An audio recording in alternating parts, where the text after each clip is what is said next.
என் இனிய நல் உறவின் உறவுகளை தூய ஆவியானவர் நம்மை வழிநடத்துகிறார்.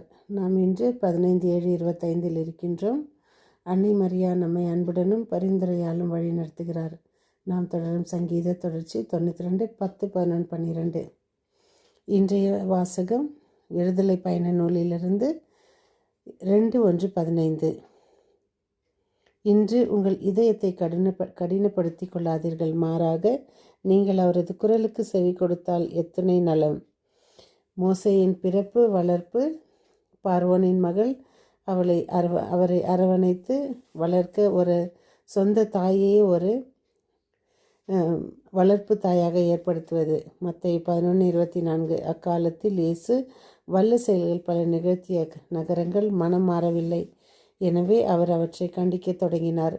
கொரோசி நகரே ஐயோ உனக்கு கேடு, பெத்சாய்தா நகரே ஐயோ உனக்கு கேடு. கடவுள் கண்டிப்பார், தண்டிக்க மாட்டார். இயேசு பல வல்ல செயல்கள் செய்த போதிலும் கொரோசி நகரும் பெத்சாய்தா நகரும் மனம் மாறவில்லை. மனம் மாற இயேசு அந்த நகர்களுக்கு ஒரு நல்ல சூழ்நிலையை ஏற்படுத்தி கொடுத்தாலும் அந்த நகர்கள் நல்ல சந்தர்ப்பங்களை பயன்படுத்தி கொள்ள தவறிவிட்டன. சிந்தனையாலும் சொல்லாலும் செயலாலும் கடமையில் தவறியதாலும் அந்த நகர்கள் பாவங்கள் புரிந்தன. அந்த நகர்கள் புரிந்த பாவங்களுக்கு எந்த அங்கீகாரத்தையும் அளிக்கவில்லை என்பதற்கு அடையாளமாக இயேசு அந்த நகர்களை கண்டிக்கிறார். இயேசு அந்த நகர்களை கண்டிக்கிறாரோ தவிர தண்டிக்கவில்லை. கண்டிப்பு என்பது மனம் திரும்ப ஒரு சந்தர்ப்பத்தை அளிப்பது. என்றாவது ஒரு நாள் பாவி மனம் திரும்புவான் என்று கடவுள் நம்புவதினால்தான் அவர் ஒரு குற்றவாளியின் குற்றத்தை கண்டிப்பதோடு சுட்டி காட்டுவதோடு நிறுத்தி கொள்கிறார். குழந்தை என்றால் பேய்க்கும் பிடிக்கும் என்பார்கள். சில பெரியவர்களை வெறுத்தால் குழந்தைகளை கொண்டு அந்த தம்பதிகளை ஏற்றுக்கொள்வார்கள். நாம் குழந்தையும் தெய்வமும் ஒன்று என்கிறோம். சில கல் நெஞ்சங்கள் குழந்தை இருந்தாலும் முகத்தை கூட பார்ப்பது கிடையாது. இப்படியும் சிலர். ஆனால் சில சமயங்களில் பாவக்காய் விதை கசப்பதில்லை, வேப்ப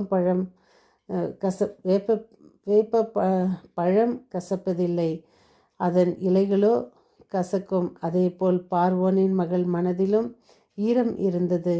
இன்று எத்தனையோ கன்னியர்கள், மடங்கள், அநாதை இல்லங்கள் பார்வோனின் மகள் உள்ளம் போன்று வேண்டாம் என்பவர்களை ஏற்றுக்கொள்வதில்லையா?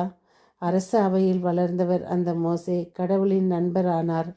இரக்கம் காட்ட லஞ்சம் கொடுக்க தேவையில்லை. ஊற்று நீர் போல் தானாக வர வேண்டும். நம்மில் சிலர் இப்படி இருக்கிறோமா?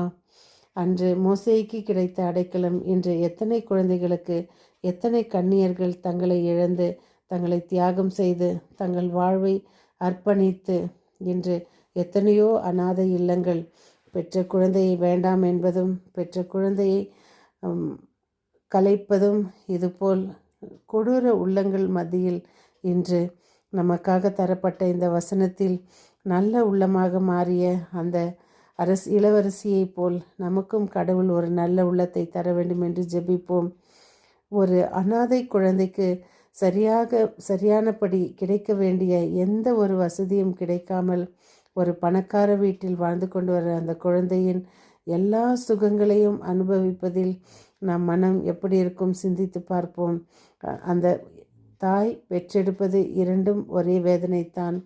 ஆனால் அவர்கள் வளர்க்கிற விதத்தில் தான் ஒவ்வொரு குழந்தையின் வளர்ப்பும் அமைகின்றது. அந்த பார்வோனின் மகளுக்கு கிடைத்த அந்த மனம் ஒரு அநாதை குழந்தைகளுக்கு கிடைக்க வேண்டும் என்று நாம் ஜெபிப்போம். ஒவ்வொரு நாளும் ஒவ்வொரு குழந்தைக்கும் ஒவ்வொரு விதமான நல்ல ஒரு அடைக்கலங்கள் கிடைக்கவும், அவர்கள் வளர்க்கப்படவும், அவர்கள் அந்த தாயின்மையை அவர்கள் அறியாதபடி தாய் இருக்கிறார் என்ற அந்த நினைவோடு வாழவும், குழந்தைகளைப் போல அந்த காப்பவர்களும் அவர்களை பாதுகாக்க அவர்களுக்கு நல்ல மனதை தர ஜெபிப்போம். அன்பிறைவா, இதோ எங்கள் மத்தியில் நாங்கள் வேண்டாம் என்று வெறுத்த குழந்தைகள் எத்தனையோ. இதோ எங்கள் கண்முன்னாலே சில குழந்தைகள் இருந்தாலும் நாங்கள் பார்ப்பதில்லை. குழந்தைகள் மேல் நாம் வைராக்கியத்தை கொடுக்கிறோம். குழந்தைகள் மேல் நாம் கோபத்தை திணிக்கிறோம். குழந்தைகள் மேல் நாம் ஆசையை திணிக்கிறோம். இதோ அந்த பார்வோனின் மகளைப் போல நல்ல உள்ளங்களை தாரும். ஒவ்வொரு தாய்மாருக்கும் தன் குழந்தைகளையும் பிற குழந்தைகளையும் தான் பெற்ற குழந்தையாக எண்ணி அவர்களை வளர்க்க நல்ல மனதை தாரும். இதேபோல் அனாதை இல்லங்களில் இருக்கும் அனைத்து குழந்தைகளையும் பாதுகாத்தருளும். இயேசு தண்டிக்க வந்தவர் அல்ல, நம்மை கண்டிக்கிறார். ஆனால் நாம் திருந்த நமக்கு ஒரு வாய்ப்பு கொடுக்கிறார். முடிந்தவரை நாம் இந்த காலத்தில் திருந்த முயற்சி செய்வோம். மீண்டும் சந்திக்கும் வரை உங்கள் அன்பு தோழி.